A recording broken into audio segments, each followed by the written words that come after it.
Hello to everyone. My name is Slaven Gasparovic. I'm coming. Sorry, I'm okay. I need to admit all the people. Okay, sorry. My name is Slaven Gasparovic. I'm coming from Zagreb, from Croatia. Welcome from Zagreb. And from Croatia, I work as an assistant professor at the University of Zagreb, Faculty of Science, Department of Geography. So I'm a geographer and part of this cost action, and I will be the moderator today for this session one, school to work transitions in contrasting territories.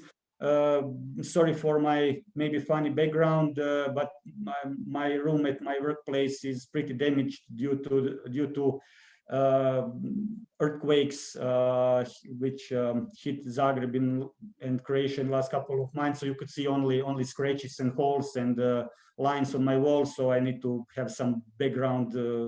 So this is only for fun, but not only for fun. Okay, this session one is part of the cost action NEET youth network. So this is a cost action part of the cost association, which is funded by cost association through the European Union sources. In this cost action, we have 32 countries and more than 90 participants, and this is very nice, very well organized cost action with lots of fruitful discussions and aims and goals and deliverables we will achieve in the next months and in the next 2 or 3 years. Through this section, cost action, we would like to develop a model of a comprehension for rural needs, social exclusion risk, and protective factors. And the main goal, the main aim of our cost action is target is 2024. So we will evolve for a rural NEET youth online observatory. So we will deal and we deal still with rural NEET youth people. This is just very short regarding our cost action. So what I would like from you is to mute your microphones, all of you, except of course presenter who will present the presentation. If you need to take care of other matters, please turn off your camera if you want. If you don't want, no problem. And as I said, you can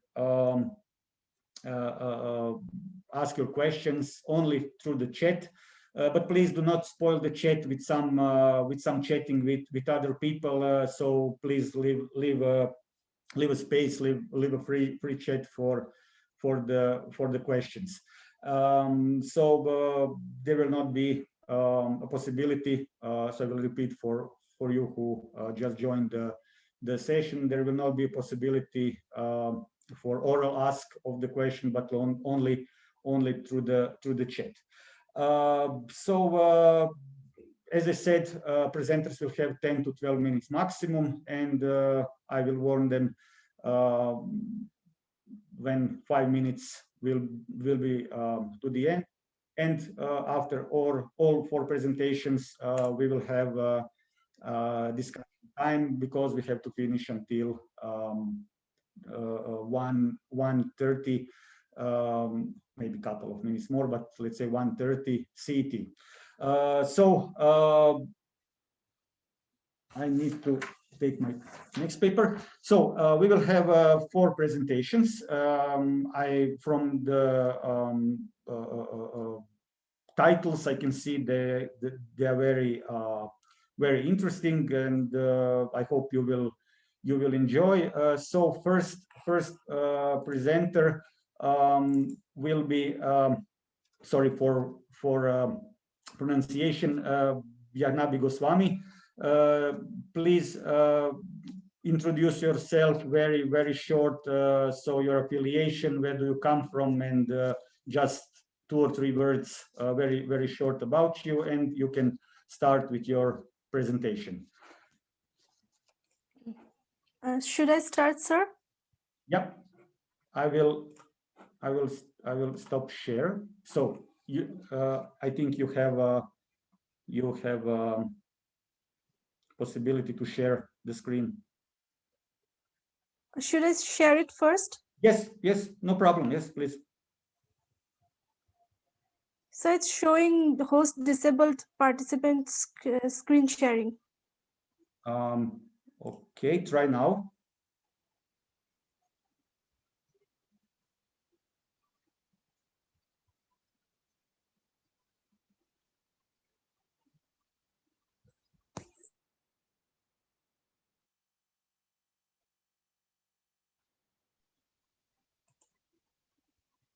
Okay, I can see, and hopefully all other can see. I see the heads are confirming. So okay, so up to 12 minutes is yours, Jahnabi. Hello everyone. I'm Jahnabi Goswami. I'm from India, and I represent Indian Institute of Technology, Guwahati. Am I audible? Yes. Yes, please go ahead. You can continue.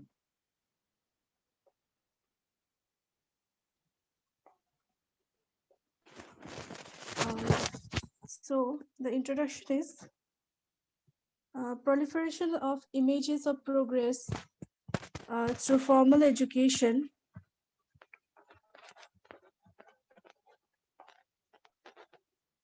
are increasing hopes and aspirations of youths from rural areas. It plays a major role in the formation of identities among youths in search of a secured future. Formal education has become a medium of gaining upward mobility in society, specifically by those who were educationally deprived and marginalized. For their subsequent generation, they seek a better future than their parents, and parents have a human capital approach to their child's education as a way to government jobs and better income. Parents and youths aspire to seek a secure government job for their children and themselves respectively. This is a major expectation from educational system. But education is not only an emancipatory resource. Education is also a contradictory resource which at the same time perpetuates inequality. It is known that formal sector employment opportunities are declining. The state has been decreasing its welfare responsibilities. Job precariousness has been the result. This is not unique to India. This has been a significant challenge to youth today in Europe. Secured and formal employment provided by welfare societies has now been replaced by job insecurity and job precariousness. A basic feature of neoliberal market regulation, fewer people should do more work, ideally for less money, irrespective of the negative impact on an employee's emotional and economic well-being, without their capacity to meaningfully contribute to society outside the workplace. In addition to the inevitable increase in the numbers of people not in work. In the context of precarious employment, youths tend to have doubts about the system of education. In this study, the sampled respondents, the rural youths who are employed basically in the service sector, are migrants from rural areas to Guwahati city. This migration is essentially job-oriented. Either they are higher secondary certificate holder, that is +2, either in arts, science, or commerce, or bachelors of arts, science, or commerce degree holders were excluded from higher education due to poverty, economic resources, and lack of social capital. Such resources are important for educated identity, youth, and parental background plays an important role in this regard.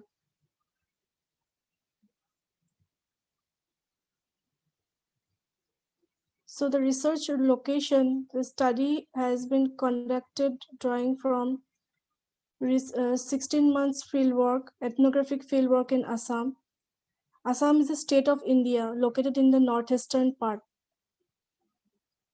This is the map of India, and here you can see the green part is the state of Assam. And the city of Guwahati is located, it's located right here, shown by the arrow mark.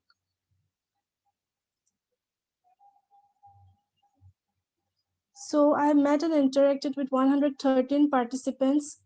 In-depth interviews and informal conversations were the forms of interactions with the participants.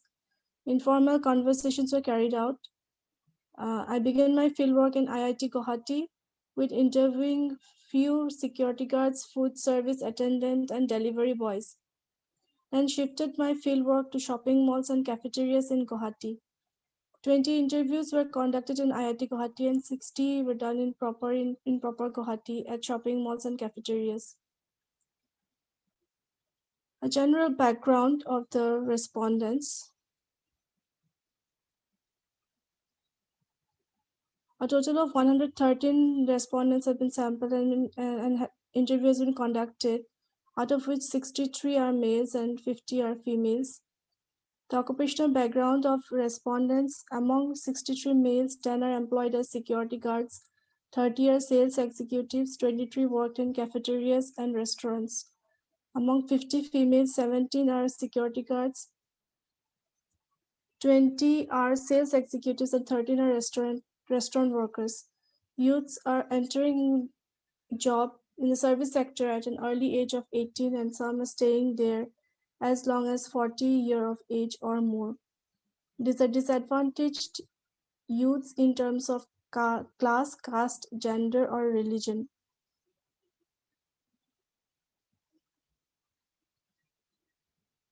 So a total of 22 of the youth's father, regarding the background of parents, 22 of the youth's fathers, they are agricultural laborers. So mostly the parents are school dropouts and they are engaged in the traditional sector, and they're engaged as agricultural laborers, farmers, or are self-employed in agriculture. Their mothers are also engaged in the agricultural sector. So these youths are first generation matriculate pass. It can be said that they are first generation educated.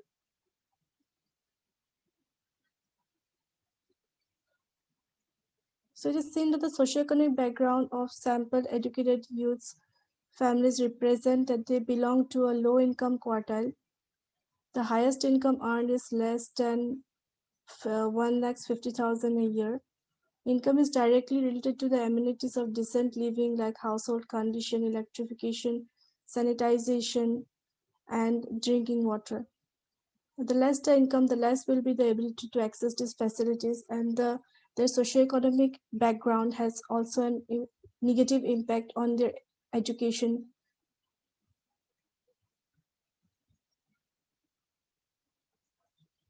A village background. According to the Census of India, to 2011, 86% of population of Assam live in rural areas. Rural literacy rate being 69.34%. Since my focus is on youths from rural areas, I have traced their rural background through their narratives. These youths are born and brought up in villages situated in different districts of Assam. Their narratives reflected the socio-economic backwardness of their villages, and parents are not able to guide their children due to lack of school knowledge. Their socio-economic condition also hinders their capacity or freedom and ability to grasp the education received from schools. Nibir, who is a scheduled tribe, who belongs to scheduled tribe, is 29 years old and belongs to the dairy community. His father is a farmer and mother is housewife. He said, My father is a high school dropout, mother is illiterate. I belong to a poor farmer family. When I was young, I remember how I helped my father in the fields which used to consume my study time. We had money just enough to feed our stomach. How could we afford good schools? My Jahnabi, parents. you have 5 more minutes. Okay, sir. I would try to be concise. Okay, please. Yes, thank you.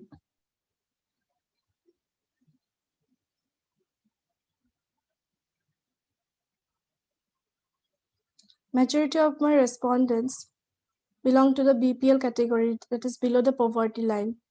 Being economically backward, they are entitled to ration card benefits.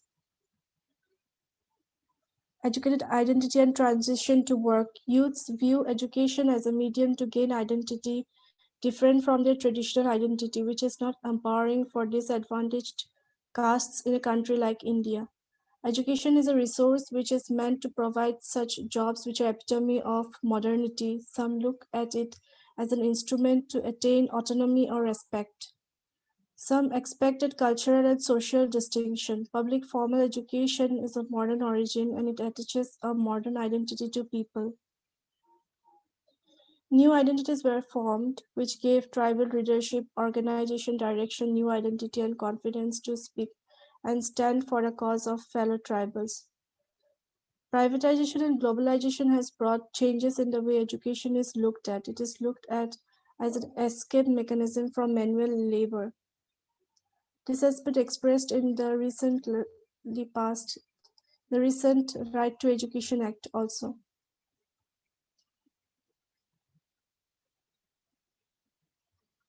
Higher education is central to achieving a white-collar job or a government job. So, in my study, youths have expressed the various reasons for selecting education also by their parents. The various reasons are they want to escape from the traditional occupations that the parents are doing. They want security in their life and they have family responsibilities. Family aspiration is like another reason, and they want to they have the path achieve the pathways attain the pathway to like achieve something in life.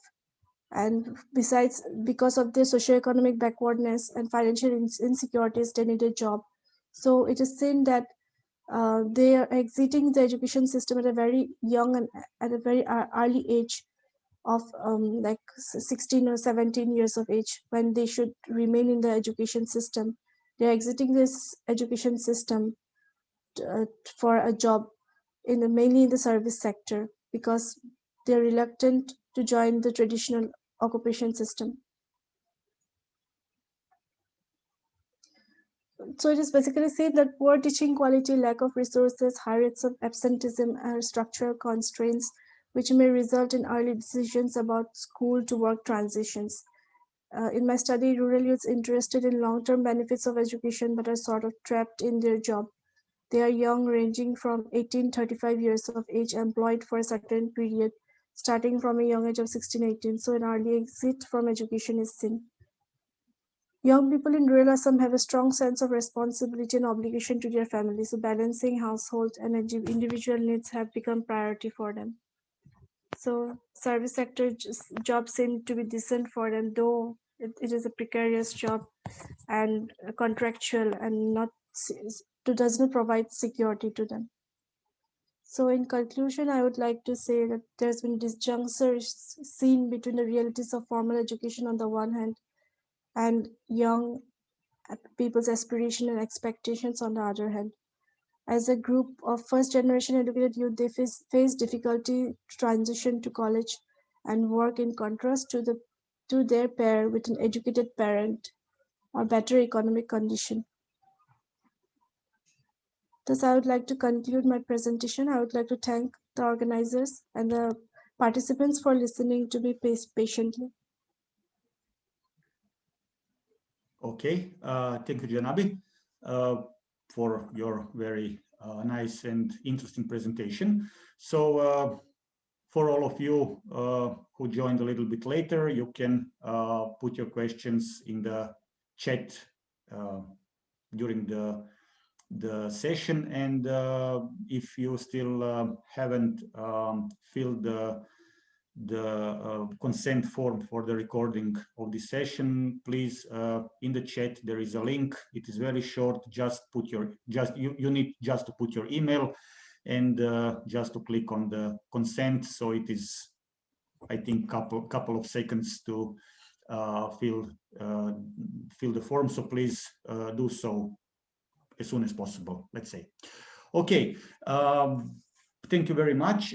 So next presentation is about rural NEET youth transition from school to work in Lithuania. It will be presented by so authors are Rūta Brazienė and Daiva Skučienė. So please, one of authors, you can share the screen and start your presentation with just few words for introducing yourself.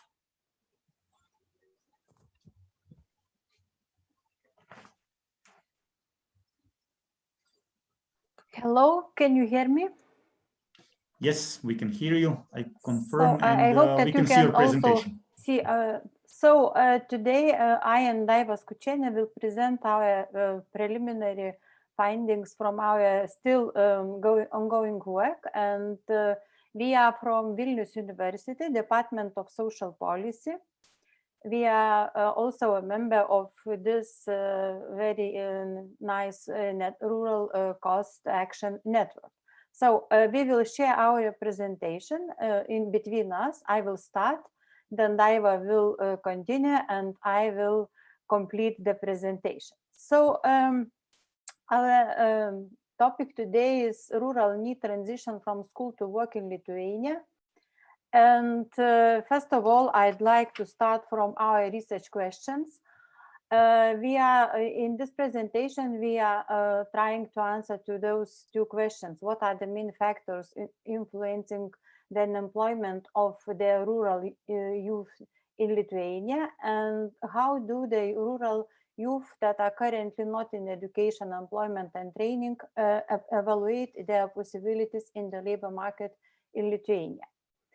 A few words about why is Lithuania interesting study, an important study. So we can observe that during the last 3 decades, there is a great deal of social and economic changes, and plant economy was replaced by the market economy. And during the times of plant economy, I'd like to stress one important aspect, that for every young person, a workplace was assigned to the young people by state agencies, actually, and of course supported by employment, and it was irrespective of acquired education. So looking at the young people and young youth group, actually, we have to take into account heterogeneity of this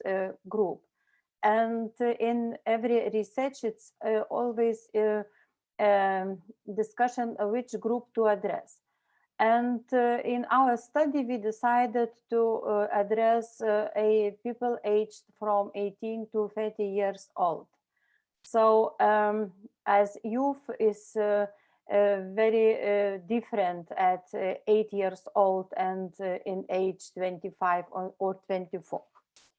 A theoretical background of the study is based on different macro and micro approaches, and I'd like to start by idea that transition from education to the labor market is one of the most important factors that determines professional socialization and social integration of young person. And as scientific literature presents numerous concepts, myriad of studies on youth transition from education to the labor market. So, but we can conclude by the idea that transition from education to the labor market can be described as having achieved the status or position in the labor market during the relevant period of time.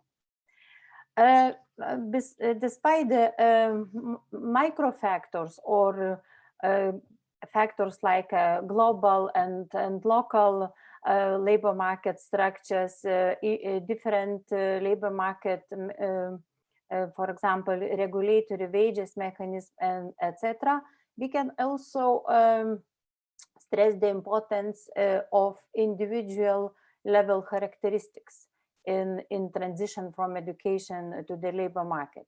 Here we can see also different studies and different authors analyzing those micro level factors, and in terms of rural youth need, we can in major cases observe lack of appropriate education, lack of necessary qualification, working experience, and actually family, social and economical situation. Of course, coming back to micro level factors or local labor market peculiarities, we can also add to this that living in remote areas, in remote rural areas, limits young persons' possibilities to get a proper proper workplace. So if person lives in a rural remote area with a poorly developed infrastructure and poor access to facilities, it becomes very problematic to integrate and to transit to the labor market successfully. So also I'd like to present very briefly some very important characteristics of Lithuanian labor market. And as in many other countries, we can observe that youth unemployment is much more higher than unemployment for prime age workers actually. And also we can observe, as already I mentioned, huge regional disparities.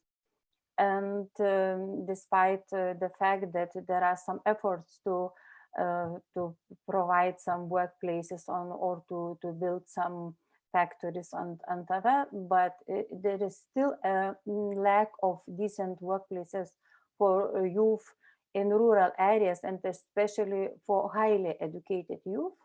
There is very, very limited possibilities. Previous crises from 2008 and 2009 showed us that youth are in the risk of losing their jobs during economic downturns. And actually during this with COVID-related crisis, we already observed that young people are first of losing their workplaces in comparison to others age groups. Also, big problem for maybe not only Lithuania, but also for other post-socialist countries, or post-communist countries, if we can use this term. It's a mismatch between labor supply and labor demand. And actually, the main idea here is that educational attainment does not guarantee decent work. So it's big issue and is becoming more and more important in terms of young people perspectives in the future. Also, from the employee side, we can say that there are high requirements for young job seekers. And if for certain, especially for certain working positions, requirements for working experience, practical skills, social skills to add to this, or foreign language skills. And quite large part of the young person continue their studies and trying to combine with work. So it's also become a negative factor for their labor market transition. So now I ask Daiva to continue on policies against school dropout. Hello, everybody. Thank you for the opportunity to speak in front of you. And in this slide, you can see I need to warn you, you have 5 minutes more. Sorry for interruption. So 5 minutes. We have 5 minutes? Yes. Yes. Okay, I try to be brief. Yeah, in this slide, you can see that in Lithuania, it is compulsory education up to 16 years. And the responsibility of the government and municipalities and educational institutions for the helper services need. And most recent in Lithuania, Department of Youth Affairs collects information and started a new project in 2019, Let's Move in Lithuania, which was aiming to reduce the number of NEET 15-29 years by applying all intervention measures, activity motivation according to the young person's needs and possibilities. Rūta, can you change the slide? In this slide, you can see NEET rates, and as you can see, NEET rates in Lithuania are lower than on average in EU, almost 1.5 percentage point, and also, as you can see, slight decrease of Lithuanian NEET rates. Rūta, can you change the slide? In this slide, you can see data from OECD, and by gender, also by age groups. Lower two lines are for the 15-19 years needs, and higher for the 20-24 years. And yellow line and red line shows us that NEET rates of women slightly decreased during last 2 years. Rūta, can you change? Yeah, in this slide, we try to analyze where Lithuania NEET indicators are compared with other countries. And as you can see, Lithuania is in the same group as Denmark, Finland, Belgium, Portugal, and Poland. And what I can see that the characteristic of this group is the 3.5% of 15-19 years NEET, and 15% on average, of course, 15% of 20-24 years age NEET. Thank you. Rūta, can you go on? So very briefly about our study and semi-structured interviews. You see the criteria, informant selection criteria. I will not stop here. And also our study is based on several aspects. We are investigating educational history. You see subcategories. Among subcategories of educational history is highest level of acquired education, parents' education, parents' role in educational choices, satisfaction with acquired education. Also, we are investigating employment history, and from literature it's known that experience in first job is very important, and it has consequences of future career or future labor market participation. Also, we are investigating previous working experience, not only first job experience, but previous working experience and satisfaction with previous or last job. And finally, we are analyzing current labor market situation. So one of the very important aspects is duration of unemployment.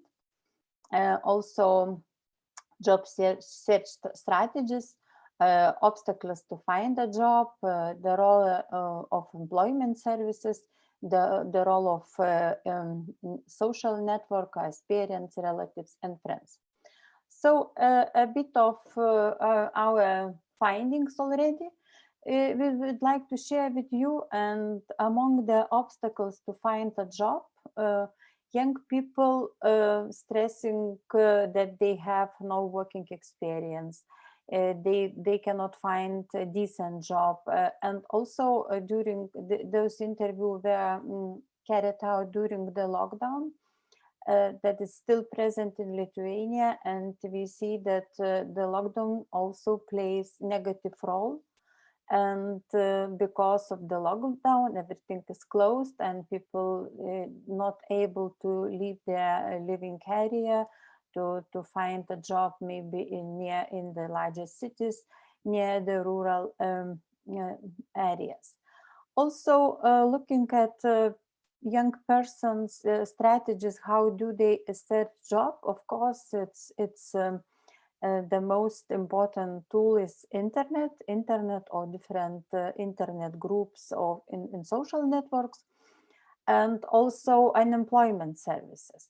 From our research, it's also evident that employment service unfortunately does not play a crucial role in providing proper workplace, and it mostly in most cases it only provides some basic social security. Or even the lockdown, Lithuania introduced job search benefits that very popular among young people as well, and 200 euros benefit, it was very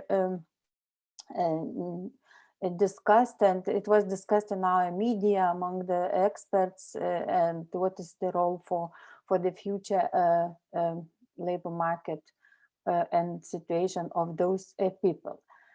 And also preliminary findings or preliminary conclusions that from this research demonstrate that main factors influencing the unemployment on the rural youth. Rūta, I apologize. If you could finish your presentation, I would appreciate it. Yes, the last slide. Thank the you. last slide. Thank you. Yes, of course.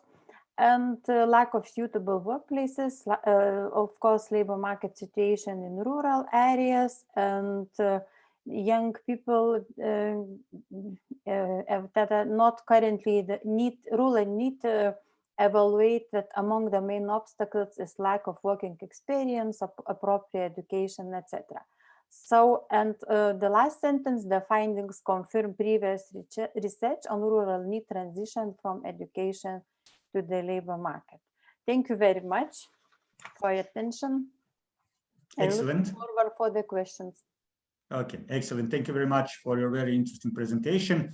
So we will wait till the end of our presentations to see eventual questions for your presentation. So we will go immediately to the next presentation. So it is so the title is NEETs and the Process of Transition from School to the Labor Market. Authors are Floro Ernesto Caroleo, Antonella Rocca, and Gabriela Neagu. So please, you can share your screen presentation, okay. And so Gabriela will present. Yes, right? Fine style. Just a second, please. Yes, I hope. I don't know. I can. What happened? I think you need to open your presentation and then share.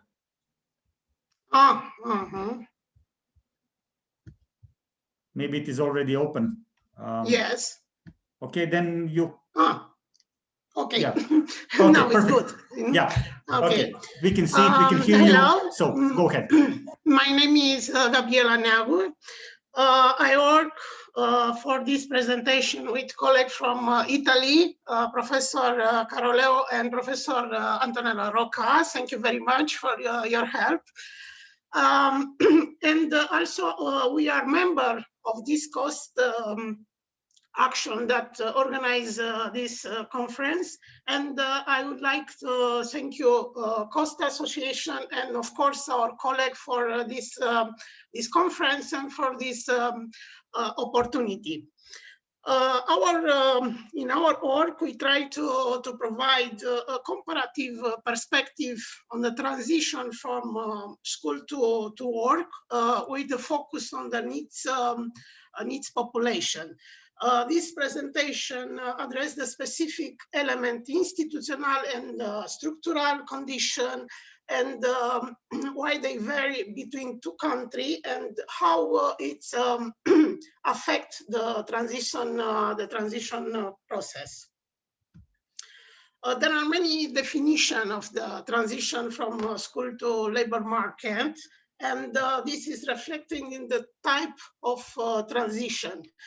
Some transitions are linear, for example, and lead to young people to the job. Another transition are discontinued. Some young people become unemployment for a long or for a short time, but are also situation when young people become NEETs. This is our target group for this research.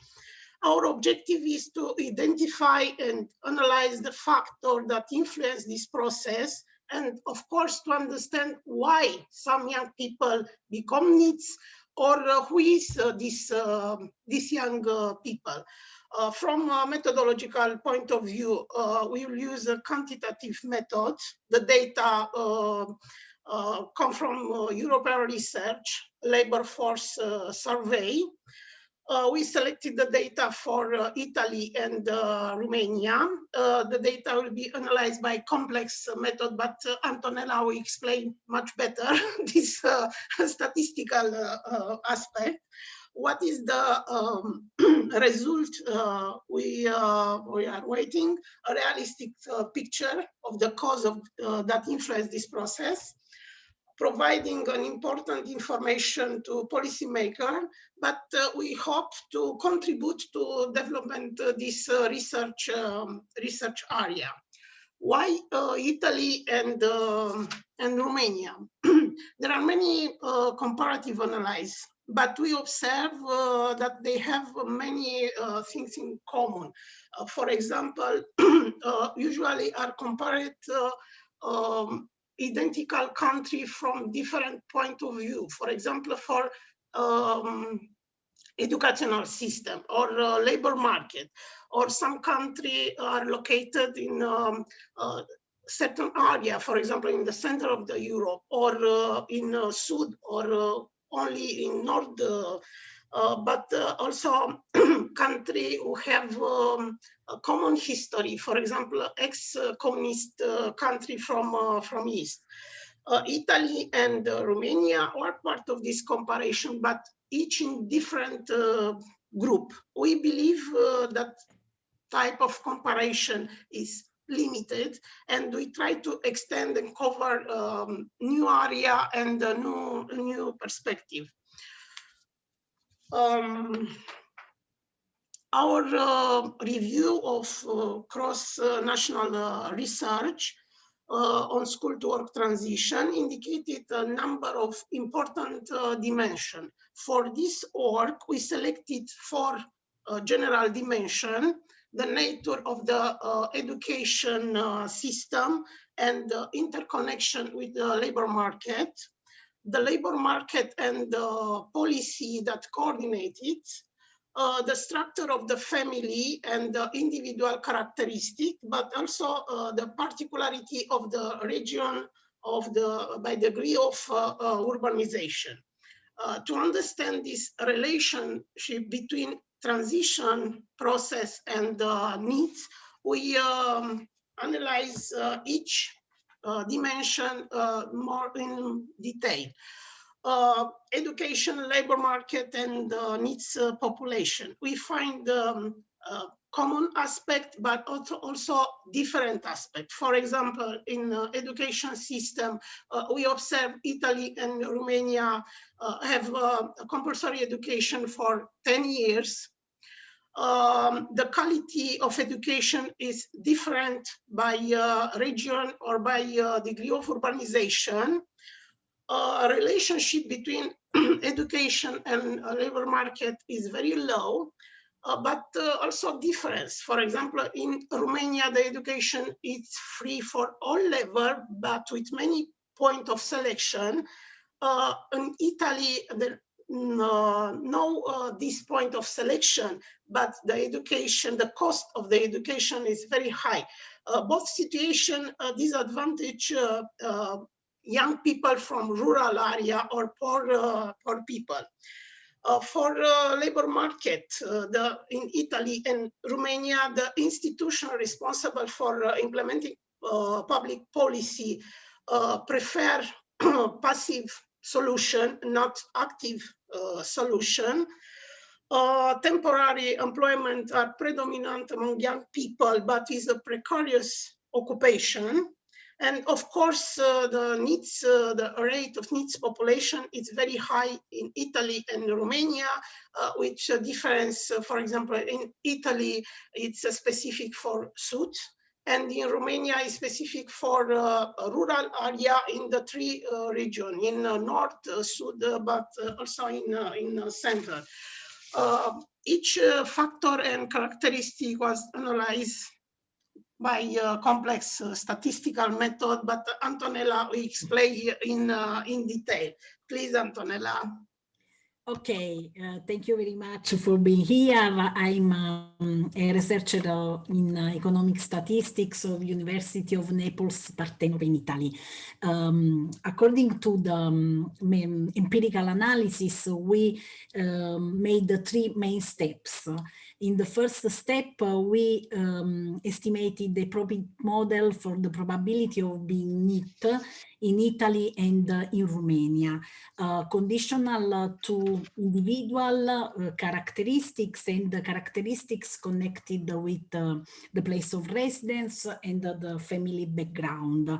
With reference to the individual characteristics, both in Romania and Italy, being female and having a low education are characteristics strictly connected with the NEET status.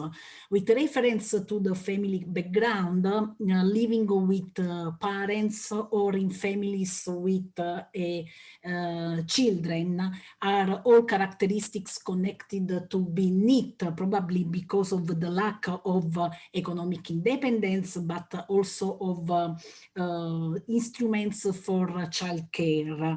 And Antonella, you have 5 minutes. Sorry. Yes, of course. Yep. With reference to the degree of, to the area of residence, as already told Gabriela, in Italy there is a strong divide between the north and the south of the country, while in Romania we can see that rural areas are more connected with the NEET status. In Italy, it is very surprising that especially in the south, in the cities there are a higher number of NEETs. So in Italy, in Italian cities, more than being an hub of job and training opportunities, are more connected with social exclusion. At the second step of our analysis, we made a multiple correspondence analysis in order to identify the main factor connected to the NEET causes. We distinguished between inactive and unemployed.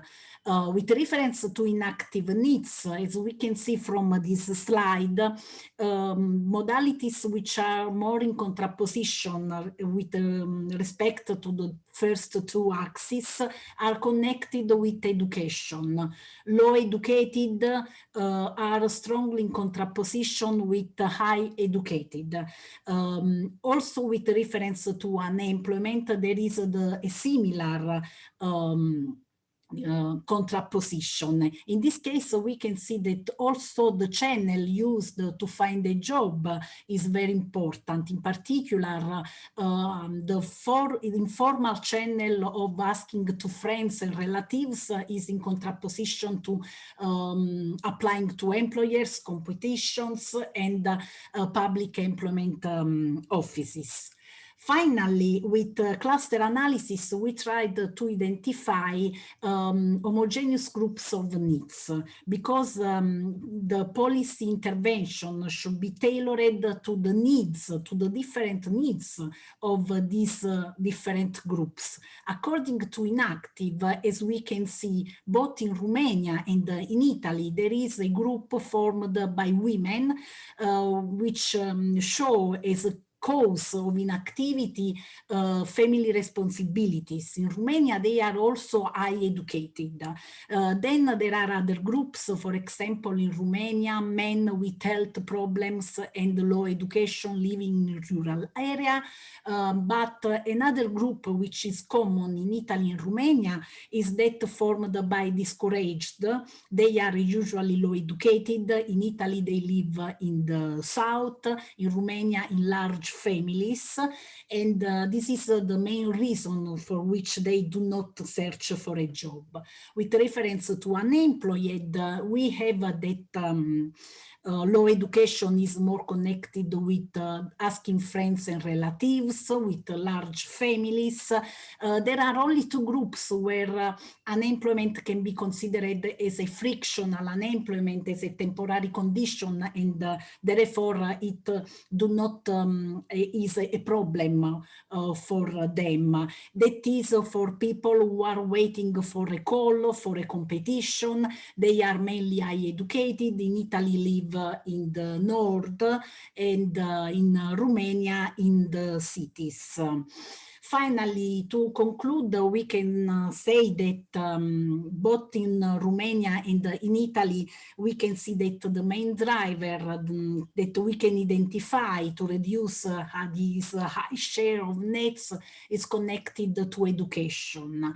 If an education system able to maintain people in education, to attain higher level of education for a more number of people should certainly reduce the share of needs and therefore social exclusions.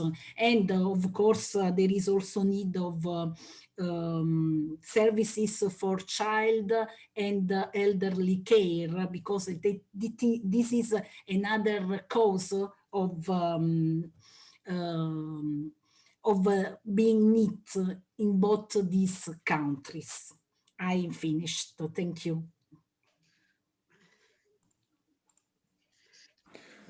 Okay, Gabriela, thank you. Antonella, thank you very much for the presentation and for the time. So you are on time. Thank you very much.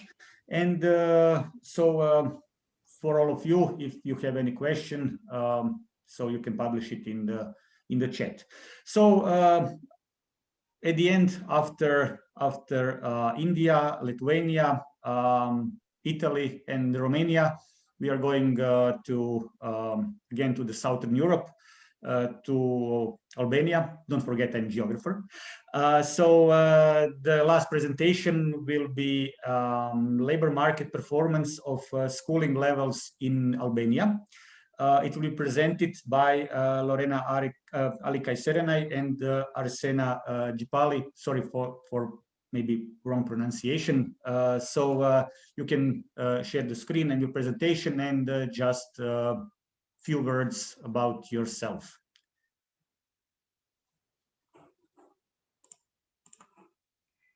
Hello, everyone. I am Lorena Alikaj, and I teach economics at the University of Floro in Albania. I am a member of this section.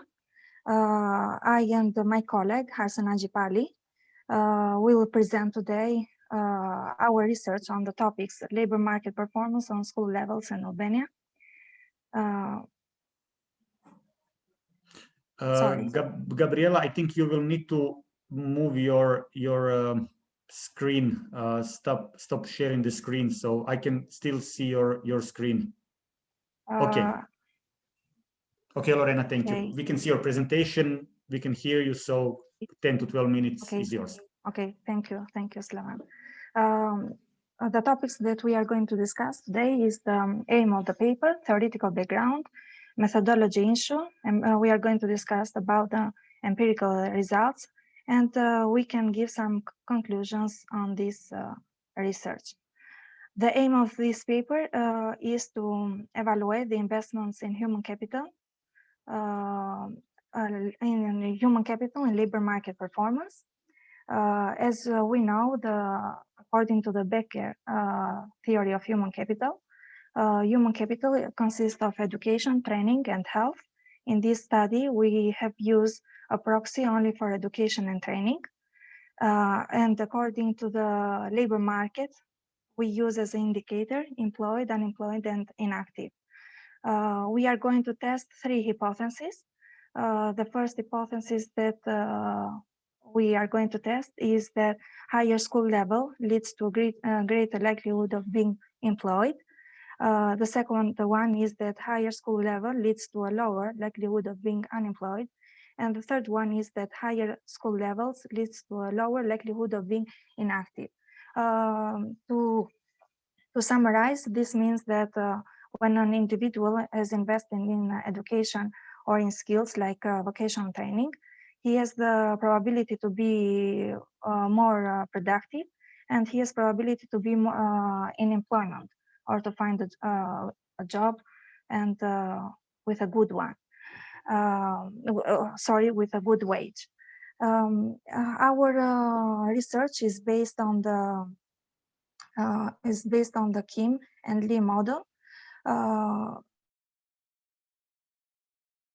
One of the main questions that every policymakers will ask is in which factors should they introduce to make or to increase the economic growth. Our research is based on the endogenous economic growth. Based on the endogenous economic growth, we see that the output or nation output depends on physical capital, labor, human capital as a separate factor from the labor, and technological change. According to the situation or according to characteristics of Albania, which is a developing country, in these 3 decades, Albania has faced many challenges as she goes, or she has transformed from a closed economy to a market economy. We know that if we want to increase our economic growth, we have to improve our technological change. The simulation or to stimulate the technological changes can come inside of the country through research and development, investment in research and development, or through investments in human capital. Or the technological changes can come from outside of the country through open trades and foreign direct investment. Because researching or investment in research and development are very expensive, it's better for the government to invest in and to adapt public policy to education, training, and health. But in this study, we will focus how the investment in human capital has affected the labor market. We use the data from Albanian Institute of Statistics. We have used the labor force survey, and we have pulled the data from 2012 to 2016. We have taken different quarters for different years because we don't want to have duplicate results and we want to separate duplicate cases. Our dependent variable is employed, the probability to be employed, unemployed, and the inactive. We see that employed is a compound factor, which is compounded by employee with wage, self-employed, unpaid family worker. In this study, we have run and separate logistic model for each of them to see if there exists any difference between each subgroups. The covariates or the independent variables that we have taken into consideration are individual characteristics. They are age, gender, civil status, relation to the household head, education level, vocational training, and the field of highest level of education. Maybe in some empirical research, may be useful the location or a city where the households or the individual have been questioned, but we have missing data, so we cannot use this variable.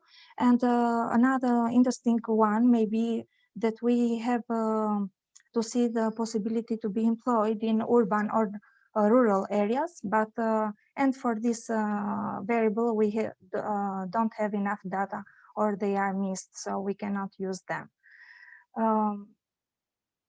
In the next slide, you can see the results of our research. We have run a logistic regression, taking the dependent variable employed and employee with wage. For each of the dependent variable, we have run a separate model for male and female, or gender characteristics, or gender, if gender dimension. We have used the age, or we use the age as a range, not as a number, because we see that the regression model is more robust with taking age as a categorical variable. If you see, or today, because of time limited, we are going to discuss and to see the results only for the total employed and employee with wage.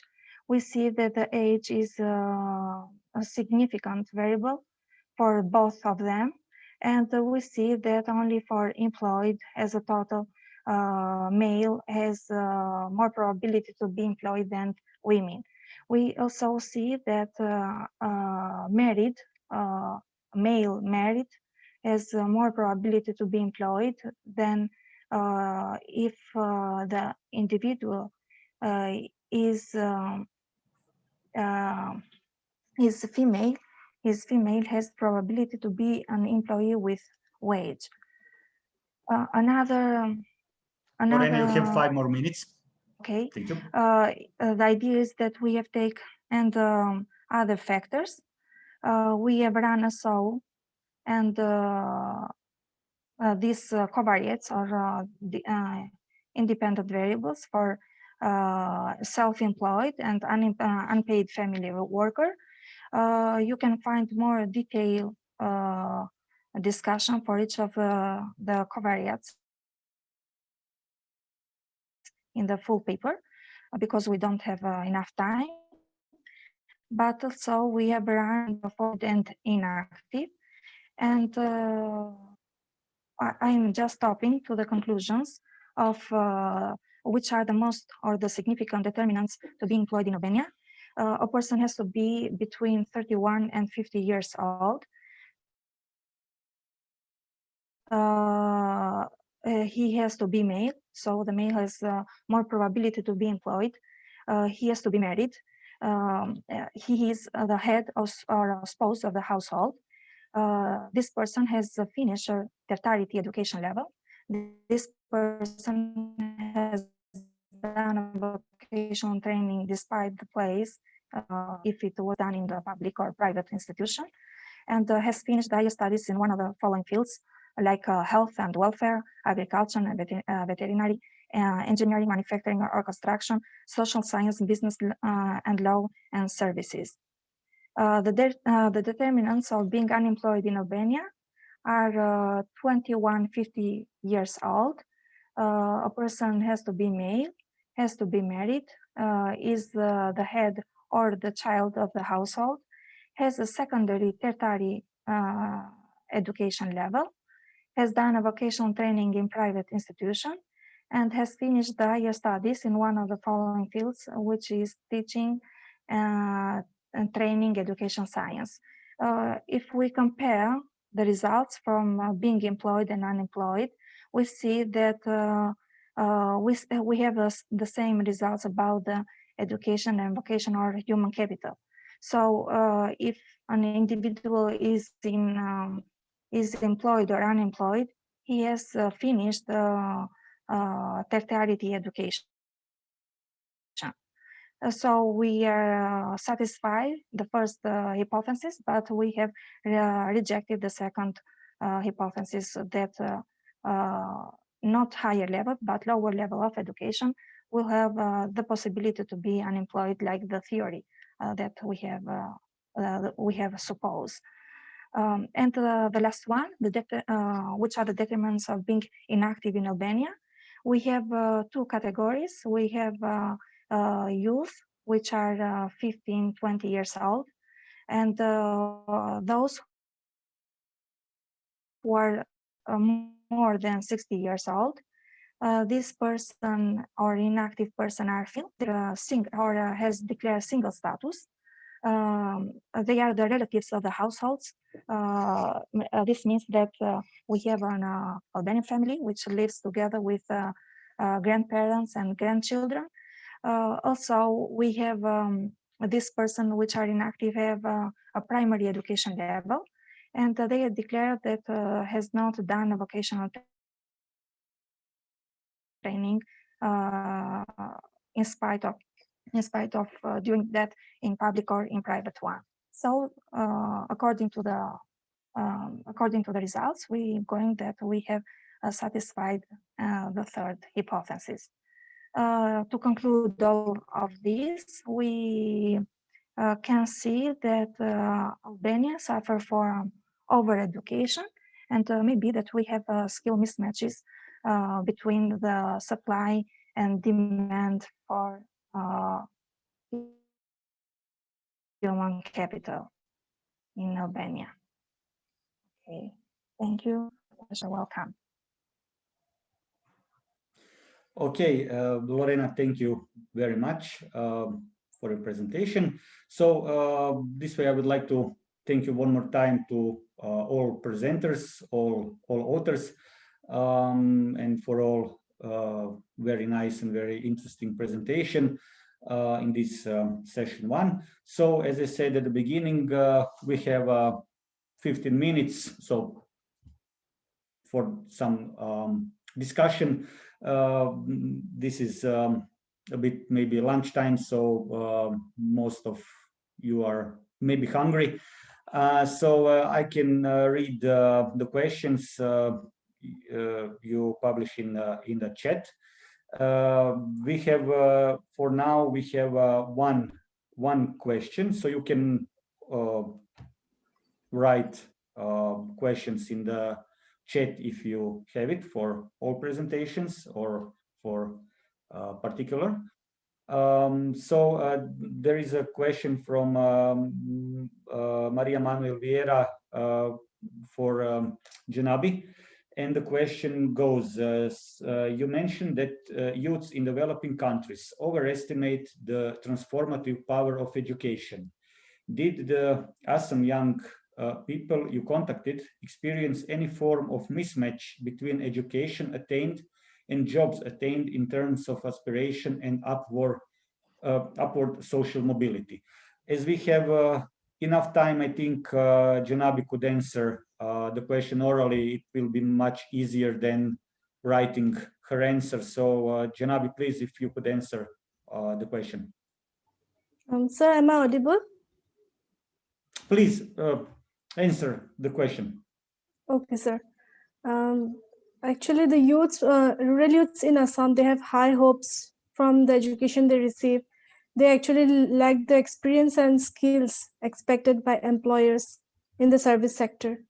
It is the exposure that they don't get the exposure in rural areas. It is only when they come to the urban area, they come to city, they get the exposure, they understand the difference between professional education, general education, technical education, and they realize that they should go for vocational education because general education is not enough.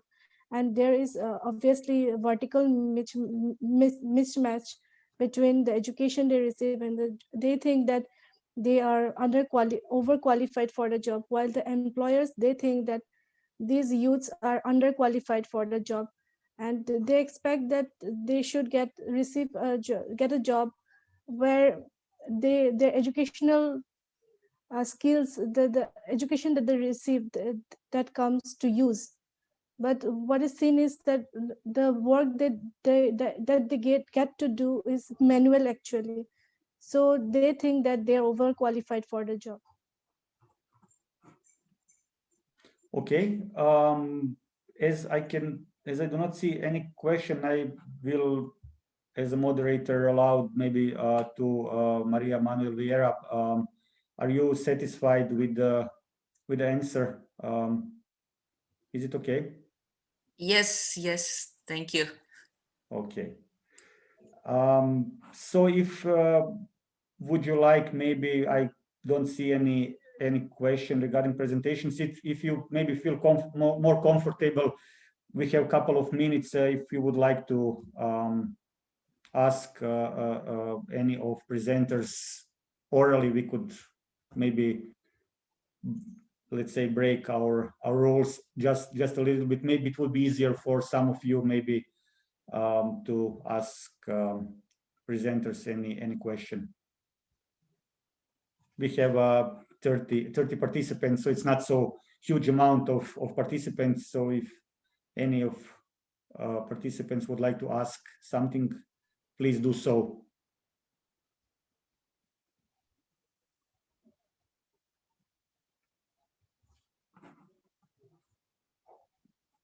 No? Okay. So maybe I could ask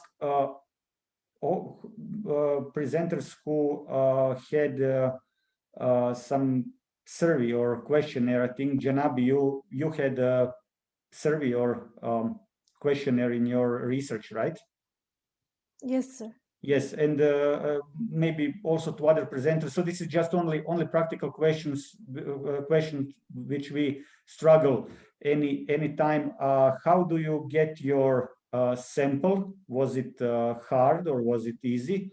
And how did you perform sampling? Was it by chance or by intention?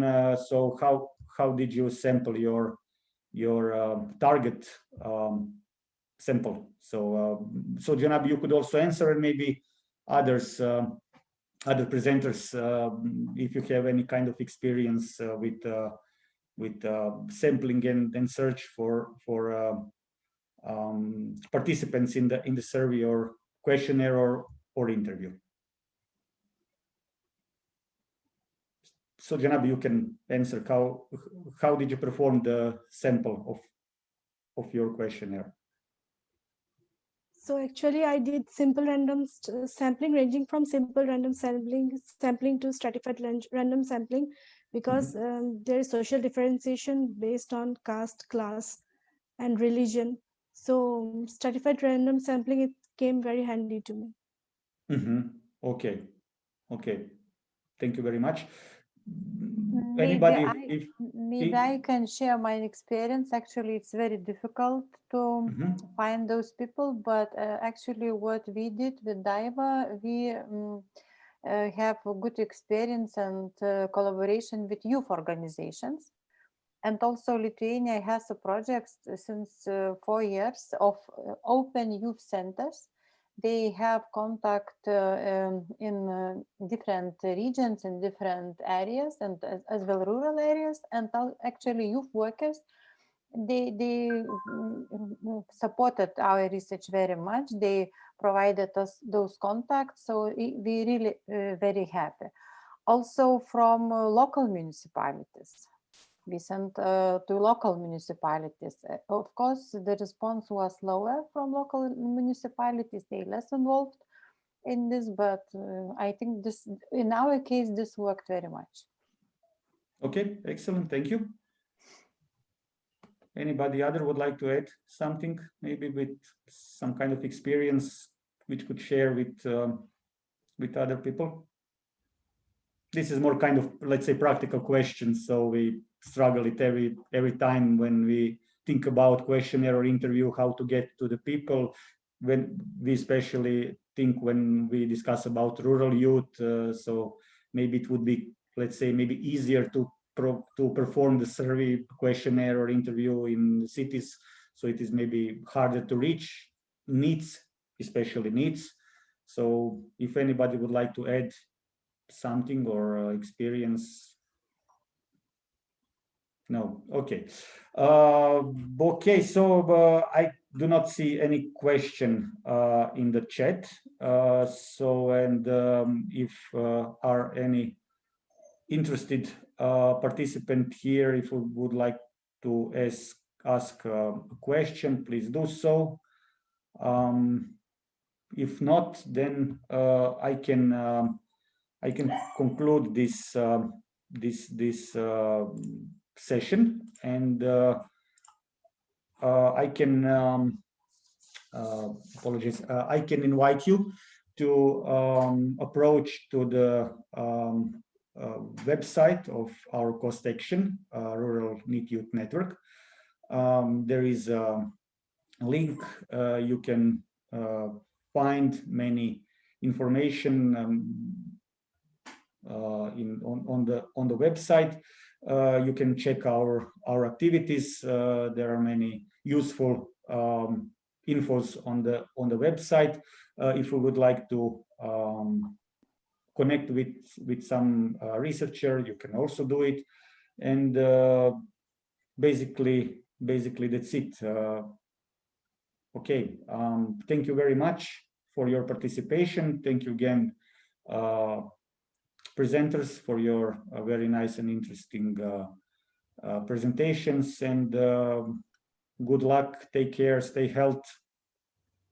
Okay, that's it, people. Thank you very much. Thank you, Thank you very much.